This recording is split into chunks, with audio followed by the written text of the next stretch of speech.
Good afternoon, everyone. My name is Connie Wu. I am a Senior Assistant Director with the Office of Undergraduate Admission at UCLA, and I just want to thank everyone for joining us today for this really exciting panel.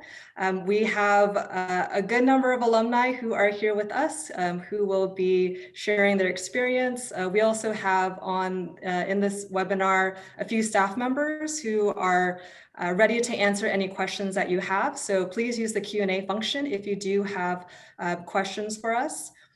This session will be recorded and available on the website afterwards. I also wanted to just say that Brett, who is a staff member, is our production host today. So without further ado, I'm going to go ahead and turn it over to Julie, who is with the Alumni Association. So take it away, Julie. Thank you so much, Connie, and welcome. On behalf of 500,000 Bruins around the universe, we welcome all of our prospective students to UCLA. That's how many Bruins are living around the globe. And one of the things that is really exciting about our Alumni Association is that you don't become a part of it when you graduate. You become a part of the UCLA Alumni Association when you're admitted to UCLA. We have so many programs and opportunities that we offer our current students, and then a ton of programs and opportunities to engage you as alumni. For example, since UCLA started remote learning, remote working, we have actually produced over 637 events that span all kinds of careers and interests and opportunities. So our alumni are engaged. And I've got some great examples of that today to talk with you, and some fabulous alumni that are going to share their experiences and available to answer any questions that you have as well. So let's get going. We are going to start with just basic demographics. Introduce yourself, where you're from, what you majored in, and tell us what you're doing in your day job, because all of these folks that you're going to meet today are active alumni. So Matt, let's start with you. Matt is also one of our alumni leaders on our alumni board. So Matt, let's invite you to introduce yourself. Great. Thank you, Julie. Hey, everybody. My name is Matt Saucedo. I am class of 2011. During my time at UCLA, I studied communications. I'm on the board for the UCLA Alumni Association currently. It's really good to get back and give back to campus that way. And then in my day job, I lead a entertainment partnerships team at Facebook. So we work with public figures, celebrities, film and television companies, and help them collaborate with Facebook and Instagram. Thank you, Matt. Nicole. Perfect. Hi, my name is Nicole Wells, class of 2016. I started off as a math major, but I got my degree in sociology. And currently I'm working as a recruiter for a large bank that has banks pretty much from Texas west. So it's nice being able to get back onto campus and work with current students on a day-to-day basis. Thank you, Nicole. Diego. Hi everyone, my name is Diego Pulveda. I graduated in 2012. Same thing, transferred in political science, switched over to Chicana studies and picked up a minor in education. Was the first in my family to graduate from college. Now my sister is a fourth year and my brother wrapped up his bachelor's. So it's such a privilege to be with you all today. I currently serve as the Director of Development for a nonprofit organization in Los Angeles, Planning Commissioner in the city of Southgate, and also President for the UCLA First Gen Alumni Network. As you can see, Diego never sleeps. Thank you, Diego.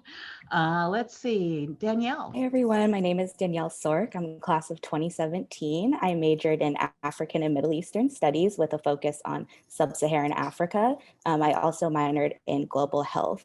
Currently, I'm the program coordinator for UCLA Alumni's Regional Networks and Future Bruin Initiatives team. So in my day job, I work with incoming students to put on events for them, such as New Bruin send-offs.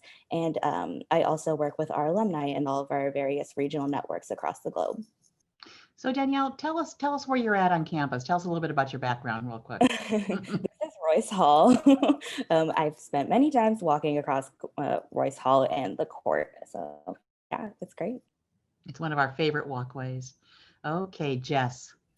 Hi, everyone. I am Jess Grimes. I'm class of 2020. At my time at UCLA, was in the Student Alumni Association and was the director of Spring Sing this past year, which is one of UCLA's oldest and greatest musical traditions. And now in my day job, I am working at Snapchat as a community story editor, where we pull all the user-generated content. We are creating dialogue through user-generated content and putting it out into the world to start conversations, to build community, and to ultimately provide a source of entertainment for people all across the world. So still definitely working with building communities through artistic narratives, which is great.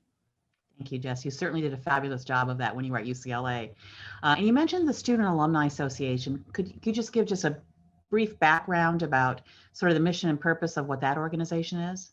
Absolutely. The Student Alumni Association is an organization of about 100 students on campus.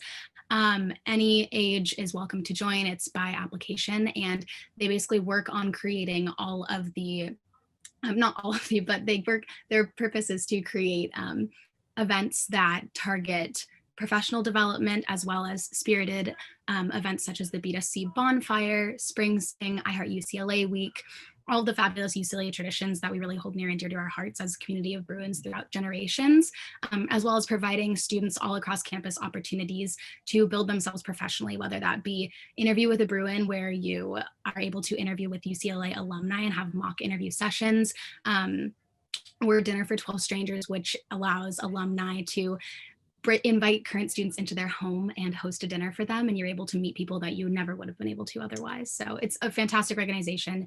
It spans a lot of different initiatives all across campus, and it really helps build the UCLA community as a whole. Thank you, Jess. And we'll probably talk a little bit more about that fabulous event you produced last spring in a couple of minutes. But what I'd like to do is just spend some time talking about your UCLA experience, and hopefully also about some of the things that you're doing as very active alumni. So I think, Nicole, you were the first of our panelists that actually talked about switching majors. So what I'd like to throw out there to the panel is, you know, when you first came to UCLA, there was an intention of what you thought you would do and where you thought you would graduate. So share a little bit about the journey about that, you know, what you came to major in and how that might have evolved and ended up doing something that you might not have thought you were going to do. You know, Matt, when you were a first year, did you think that, oh, I'm going to be working at Facebook when I graduate? So tell us a little bit about your journey. Sure. You want me to kick us off? That'd be great. So yeah, Julie, I came in pre-med and I was pre-med until I realized I hated the sight of blood. Big part of why I came in pre-med was because I came from a high school that didn't really have a lot of career services opportunities. I didn't really know kind of that social media was quite a thing. And when did you discover the blood thing? My freshman year, that was when I realized it really wasn't going to work out for me. But one of the nice things about UCLA is there's so many programs there. And it was I think a speech class that I took that really opened my eyes to the world of communication studies at UCLA, which is an amazing program. And that summer I interned at CBS, again, through the entertainment networking night at the Alumni Association. So that was really my first turn into the entertainment industry. And again, it was just being at UCLA and having 4 years to explore it. I interned at Paramount, at Nielsen. It was such a great opportunity. There's a ton of alumni in the industry, and it's so nice to be able to go to these networking events, speak with these alumni, and connect with them. And yeah, it was a great way to kind of get my first step into the industry. And thanks for sharing that, Matt. And to our audience, as long as Matt and I have worked together, I honestly did not realize that was that entertainment networking night that made that connection. So that's a great example. Thank you for sharing. Would anybody like to go next? Sure, I'll go. Danielle? Yeah, so I actually started as an environmental science major, and then I switched to African and Middle Eastern studies. How did you find that? How did you find that path? You know, the first step was I didn't like physics and chemistry. That's kind of what, deterred me a little bit. But I also took a Swahili class my second year, and UCLA offers just such a wide variety of languages. And during that class, I just fell in love with the culture and the history of East Africa. And that really prompted me to switch. I always was interested in it, but, that kind of made me want to actually make it my main focus. So, yeah. And am I remembering right? I'm a bit older than you, so my memory may be foggy. But am I remembering that you also had some study abroad experiences and some Yes, research so I also? did 2 study abroad programs back to back. So I spent about 5 or 6 months in Africa in total. My first program was focused on tropical biodiversity in West Africa. So I spent time in Gabon. And doing that, I actually found it through a professor. So I highly suggest, making those connections with your professors. And the second one I did through CIEE in Tanzania, and that one was through the Could study you tell abroad us what that program. acronym is real quick? I'm sorry. I'm actually blanking on what it is, but you Okay, can actually find it through the UCLA study abroad program. They do a ton that's of great. those So that was programs. the connection was the study abroad program. That's Yeah. great. Thank you. Thank you, Danielle. Diego, as a transfer student, tell us a little bit about your journey. As a transfer student, I think for me it was really interesting. I went through higher education as an undocumented student, meaning that in 2009, I didn't qualify for financial aid, work study, or any kind of loans. So transferring into UCLA, I was the first in my family to try to do any of that. So I remember calling my mom and I told her, Mom, I got into UCLA. And the first thing she told me was, how are you going to pay for it? And I remember just thinking, I'm going to do anything and everything that I can to be able to make it through. So as soon as I hit UCLA, it was beautiful. That's where I found my voice and I found my power. I found ideas at UCLA, which is the Undocumented Support and Advocacy Group for Undocumented Students. We did a lot of work on campus to speak about our experiences as students at UCLA, the UC system. I did a lot of advocacy work and I entered as political science because I was interested, in the political world and just understanding our earth and the politics and everything of that. So I took an international law class and I remember thinking, I'm studying international law, but like my own people are going through a lot of struggles here in this country. So how do I best utilize my voice? I started taking Chicana studies classes because sometimes those were the only things that were available, the only classes. And I ultimately fell in love. Honestly, I found the purpose, I would say, in my advocacy and in the work that I do. And that led me to being the director of the Dream Research Center after I graduated from UCLA at the UCLA Labor Center. So we did a lot of research, advocacy, and policy work on the intersection of what it means to be an immigrant, but then also a worker. So I view my life and my advocacy work and my time at UCLA through an intersectional lens, as a student, but as a worker, as someone that is first gen, as someone that is LGBTQ. So my time at UCLA was powerful. I joined the United States Student Association. I did a lot of work with the University of California Student Association as well. So UCLA really exposed me to, okay, you have a platform, you have a voice, and you have a passion. What do you do with that? And it exposed me to so many different spaces where I actually found the avenue to do the work that I needed to do. And it was such an incredible experience. Two quick follow-ups for you, Diego. One is, particularly when you talked about your start at UCLA, that was a lot to navigate. How was it navigating everything you needed to connect with and find your space at UCLA? Yeah, it was really interesting, and a lot of people think of UCLA as such a big university, but once you hit on campus, there are so many student groups that you can join. I was part of MECHA, I was part of Ideas And at MECHA is? The student organization for folks that identify as Latino. And it was like such an incredible experience because I feel like there I found my community and I found people that had my shared experiences. So I remember being with other undocumented students and we would stay overnight, studying all night. We would go eat at the dining halls for one of our friends that lived in the dorms.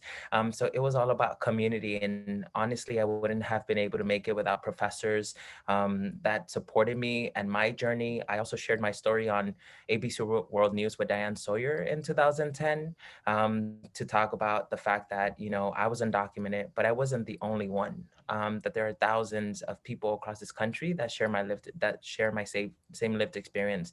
So it was about finding community, student organizations to be able to support my growth, and understanding that I had the agency and the power to make a difference at UCLA.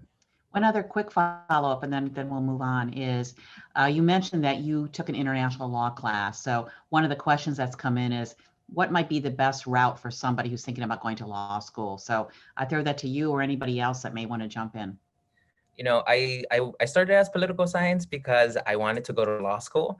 And when I was graduating toward the end, people told me about this Master of Business Administration program.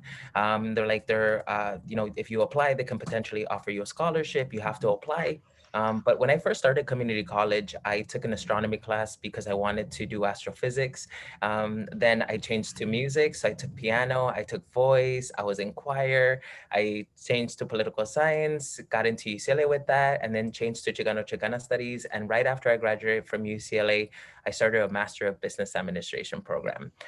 So there is no route. I would say specific route that you take to get into law school. You know, it's follow your purpose and follow your passion, and do that to the best extent possible. And that's a great answer, Diego. Thank you. I think we have another MBA on the call, and that would be Matt. So one of the things that you talked about, Diego, which is something I want to shift to, is that notion of building community. And so I'm going to throw it over to Jess and to Nicole. How did, you know, Jess, you've talked a little bit about SAA and how that formed a community for you. Anything else that you'd want to add to that? And Nicole, we'll come to you next. Yeah, absolutely. I mean, I think Diego said it best. Like UCLA, something they make very easy is to find your community, the opportunities that it has with all the different student organizations and groups, the places where you can find other people who share your experiences and people who expand your perception and your ideas about the world is endless. So my first 2 years, I didn't really get involved much. I was a dance major and a gender studies minor. And I was very in my world of dance. I was like very centered on the arts and arts as activism, mainly because that's what World Arts and Cultures / dance focuses on. And I was really wrapped up in that, but I was feeling not necessarily fulfilled in all aspects of my life the way that I knew that the university could offer me. I ended up joining Bruinwoods, which is a summer program at UCLA. For alumni families. And I was a camp counselor for the entire summer. And the people in Bruinwoods, a lot of them had joined SAA previously and were telling me about what a wonderful organization it was. And these are people that I spent the entire summer with, felt like they really became part of my family. And so per their recommendation, I looked into it.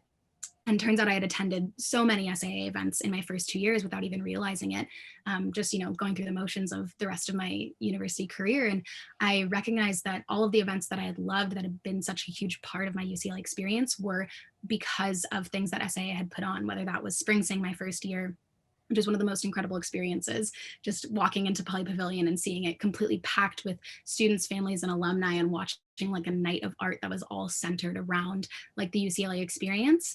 That was incredible. And so from that to Dinners for 12 Strangers to Entertainment Networking Night, all of these things were really, you know, helping create my college experience. And I was like, how do I get to be a part of that? Like, how can I be on the opposite side of that, you know, helping create these experiences for other people where I had found such a sense of community among like such a huge campus.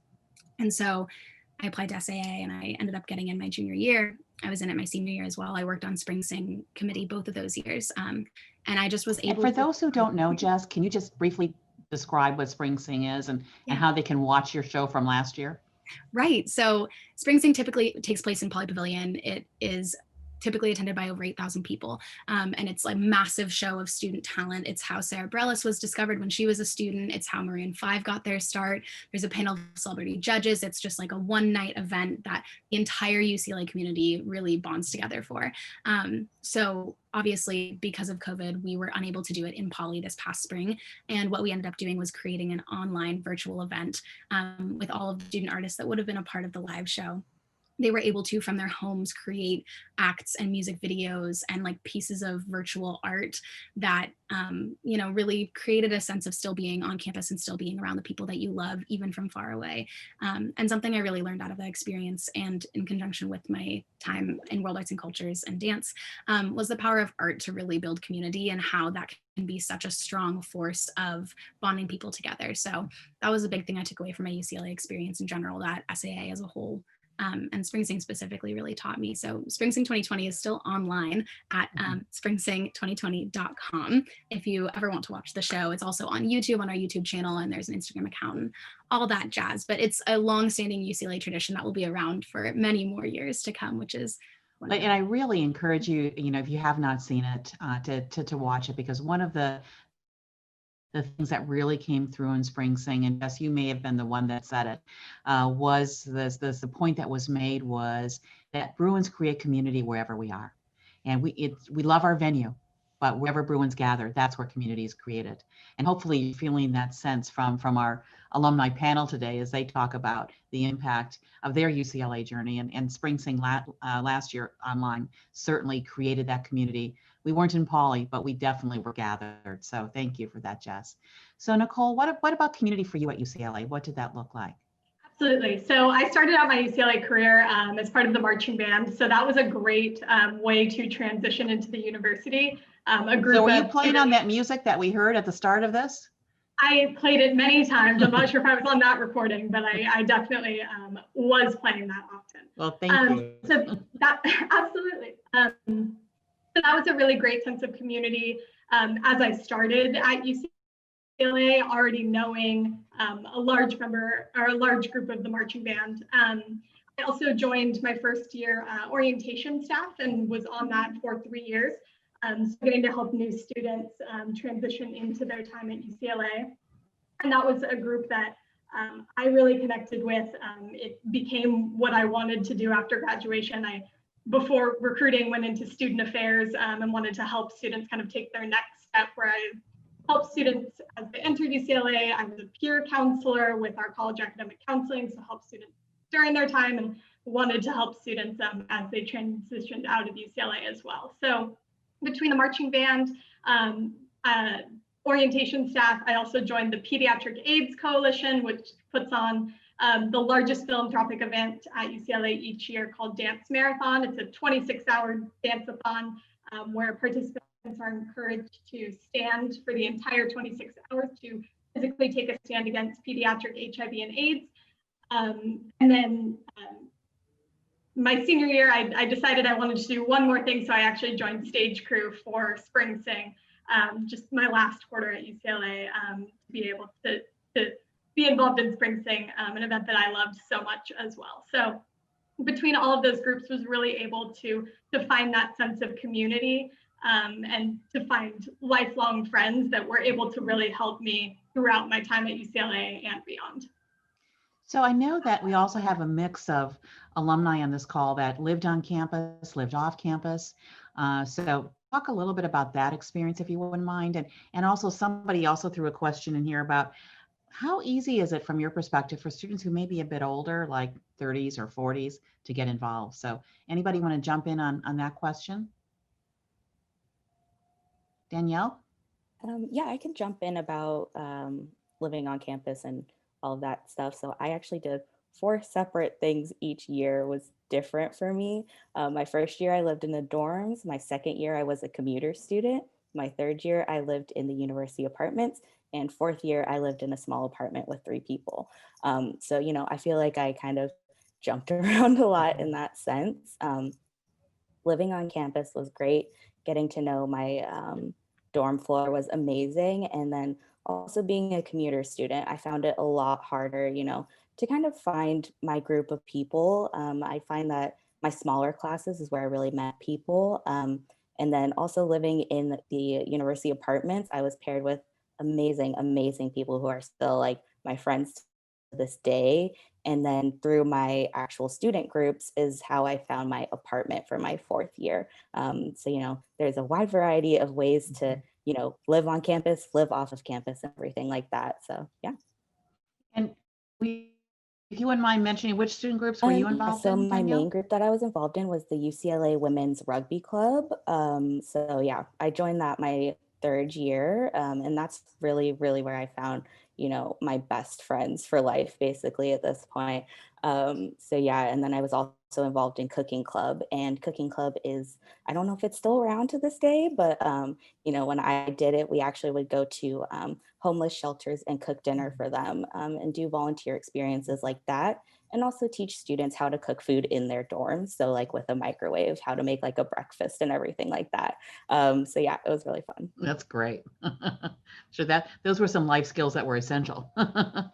Matt or Diego, anything you want to add to, either the building the community piece or the for our students that may be a bit older than our traditional age students, so the ease with getting involved.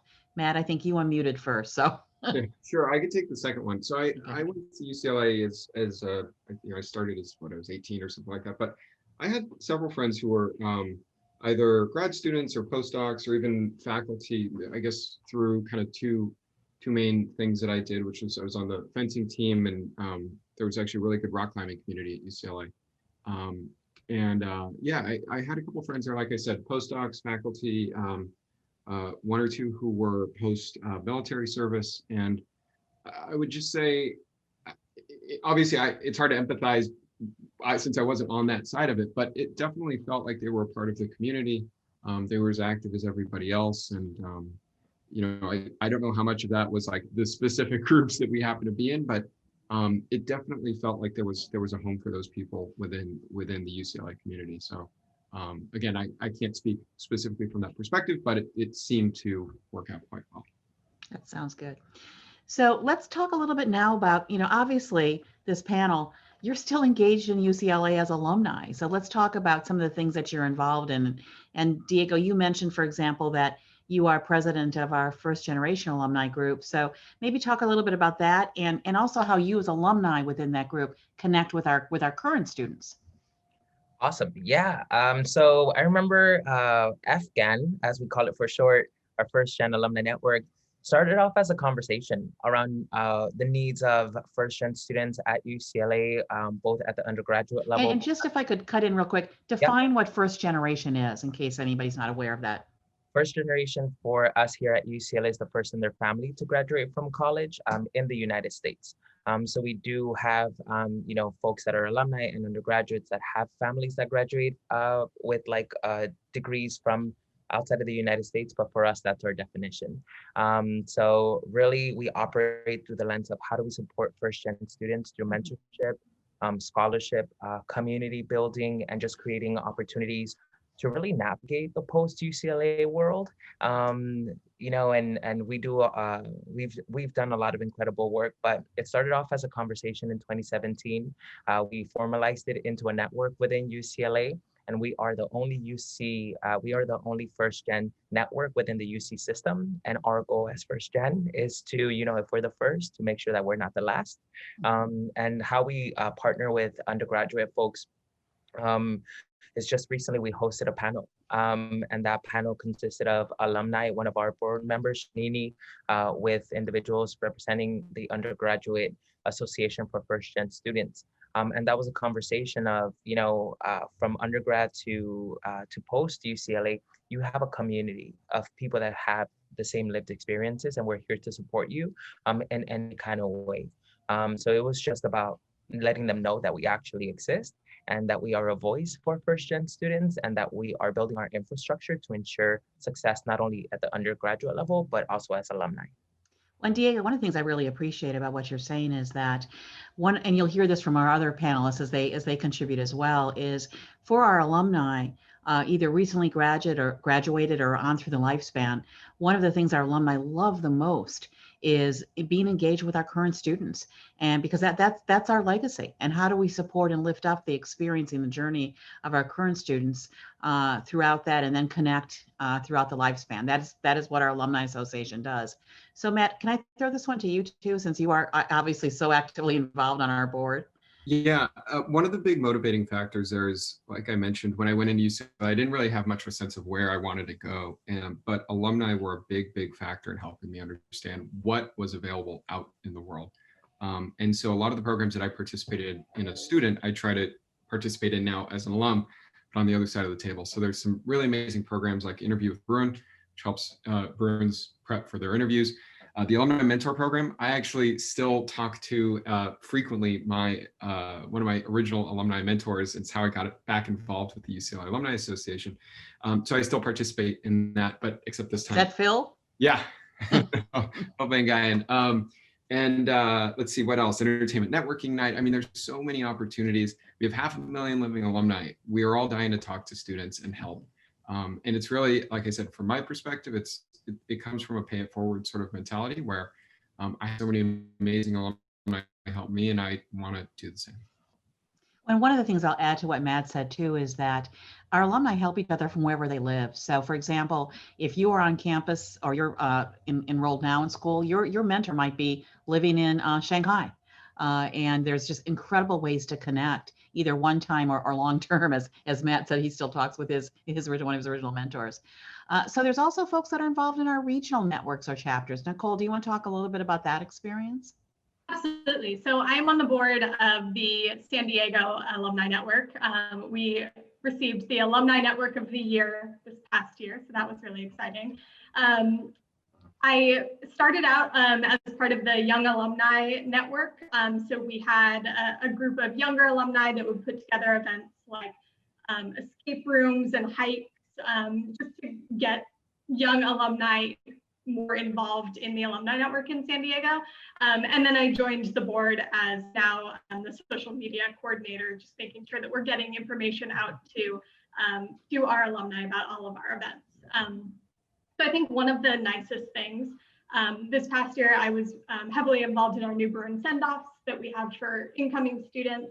And as soon as you are a UCLA student, you are part of these alumni networks in your area. You're part of the general alumni network. And alumni are here to help you throughout, as Matt said, throughout your time at UCLA and beyond. And we are all here really excited when we get to see all the new Bruins coming from our area that are going to UCLA and to help them throughout that process. So it's really awesome that these alumni networks are all across the US and across the world. We have send-offs all across the world, which is awesome being able to see. Julie just said Shanghai. So, Shanghai has their own send-off each year. And you can just build that community from the first day you are admitted as a Bruin. And one of the things our networks are doing right now, for example, are these programs we call Welcome to the City. For Bruins that may be starting new jobs, even if they're virtually right now, but a way to get to know, for example, if you've just graduated, you got a job in Seattle, or you got a job in London, the Bruins come together and show off their city and help people learn to navigate some new spaces. So that's one of our traditional programs at the start of the year. So we're going to do I'm going to ask you some, what I call my quick lightning round questions, if I could. And I want you to, 1 or 2 words, the first thing that comes to mind. So for all of our new students that may be, thinking about what life is going to be like, tell us, for you, what was your go-to space on campus? Where was a place that you went to that just gave you peace, gave you calm, made you just feel good in those moments you needed it? So go-to place, Jess. I couldn't mute myself. 100% for me was always Kaufman, the dance studios. They are able to rent out the facilities. You can reserve a studio for any certain amount of time ahead of schedule. So they give the students a lot of opportunities to utilize those spaces for their own uses as well. And so that was always very cathartic for me. The dance studio. Danielle, where was your go-to? I'm going to say YRL, which is our Charles Young Research Library. Leather chairs, great to nap in. Yeah, those chairs really are go-to. How about you, Matt? Where was your go-to place? This is a really good question. There was a library, I guess libraries might be a theme. It's an art library in the public policy building that was very, very peaceful, very small. I hope I'm not blowing up some students' secret study spot. It was very, very tiny, but very peaceful, and I could get a lot of really good work done there. That's great. Nicole. Kirchhoff patio. So there's a little coffee house, Kirchhoff Coffee House, and outside there's a big patio kind of in the center of campus, the connection between North and South campus. And it was awesome to just sit out there, and you would always see people walking by. And so when I wasn't studying or didn't need to study, Kirchhoff patio was the hangout spot between classes. Even when you say Kirchhoff, I smell coffee. Diego, your go-to. Yes, the Community Programs Office. It is made up of student-initiated, student-run projects that work for freedom and equality for our communities. They focus on access to college, retention once you actually make it to UCLA, and community service. They had a lot of amazing couches that I definitely fell asleep on throughout the years. Okay, so my next question, maybe I'm asking because I haven't had lunch yet, but when we can come back to campus and come back to Westwood, what would you tell these prospective students? If you're going to have lunch someplace, you got to go here. So where is here for you? I'm going to start. I see the people thinking. So Jess, I'm going to start again with you. I bought this one specific salad from Greenhouse in Ackerman Student Union, which is like our food court. I think at least twice a week for a while. It's great. And there's also like a build your own salad bar, and it's awesome. All righty. That came quickly for you. Okay, Diego. Oh, I have no clue, but the first thing, to be honest, that pops to my head is like the dining halls. I think we're like, our food is number one, number two, and Number one. Yeah, so I'm like dining halls if you can. Danielle? Oh, this is hard. I feel like I've eaten everywhere on campus. Probably Fusion. Yeah, the green tea. Is it the mochi green tea ice cream? Amazing. Matt? I think most of the places that I used to eat are gone now because of all the construction. Or just try us. I'm gonna say the best place to take a picnic lunch is the Botanical Garden, which is a really, really special place. Yeah, very true. Nicole? I was going to say Il Tramezzino, which was in Anderson, the business school, but I don't think it's still there. It's something else. It's something else, but they had the best paninis, and I would go hang out there, and everyone seemed to have their life together because they were in business school. So it just made me a little bit more confident being around all of those people. Last question, thing you miss the most? Danielle? I feel like the thing I miss the most is being able to walk over to my friends, like whether it's in their dorm rooms or it's their apartment that's like a block away. I really think I miss being able to do that and making those connections. Yeah. Diego? The energy. Yep. Jess? 100% the people. They're the most interesting, kind-hearted, driven people that you will ever meet on this campus, and you can encounter them wherever you look. Nicole? I was going to say being able to walk to friends' houses as well. I do miss swipes and being swiped into the dining hall when I lived in the apartments and didn't feel like making dinner, and just having access to the best food all right in front of you. Yeah, that food is good.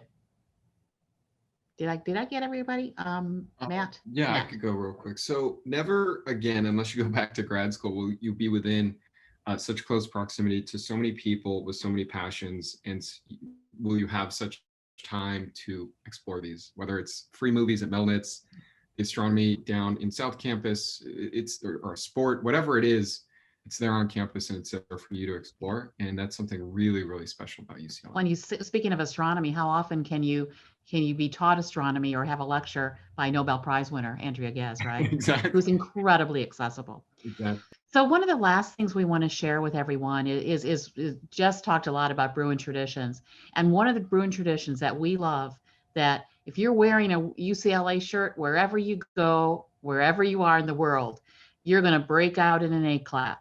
So what we'd like to end today's session with is show you our Bruins around the world doing one of those things that Bruins absolutely love. So Christine, can you launch us into the 8 clap around the world?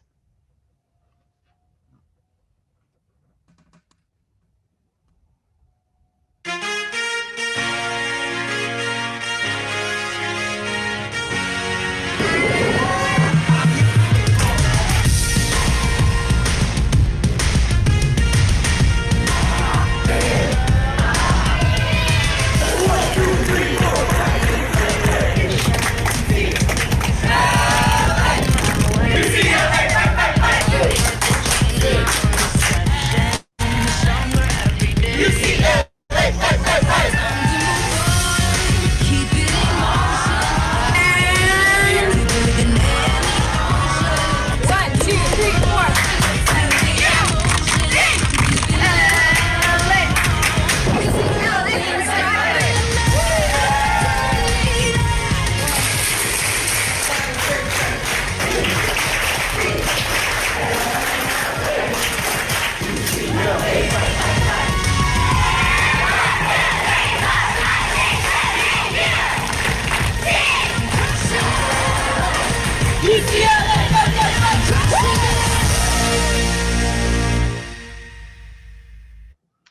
scene that just always gets me, makes me emotional. I remember so many of the scenes that you see there were over the last year. We celebrated UCLA's 100th birthday, and we were able to do that with our alumni, as you saw, all around the world. And the first time we unveil our A-Clap Around the World video is actually at a SAA event. In the fall, we have a rivalry week with our friends across town. Whenever we say friends across town, we mean USC. And we have a humongous bonfire, and we reveal our A-Clap Around the World video for that year. So again, thank you so much for spending some time with us. I really want to thank our panelists for sharing your UCLA experience. Really appreciate your generosity of your time and sharing your memories and your advice with us. And again, we'd say to our prospective students, 500,000 Bruins around the world. And you become part of this community the minute you're accepted to UCLA, because there's nothing more important to our alumni community than our legacy, and that is you. So thank you so much, and we really look forward to welcoming you in person one day. And thank you, Connie, for giving our alumni community this space on your admissions day. Yes, thank you, Julie, and the panelists. So that was wonderful. And I know I've seen that A-Clap video many times and still doesn't get old for me. So just for the prospective students, we do have a few more sessions in the 3 o'clock hour as well as the 4 o'clock hour. So please check the schedule on the open house website if you're interested in joining the sessions. Otherwise, thank you again for being with us today. And I hope everyone stays safe and have a wonderful rest of your weekend. And go Bruins. Go Bruins. Go Bruins.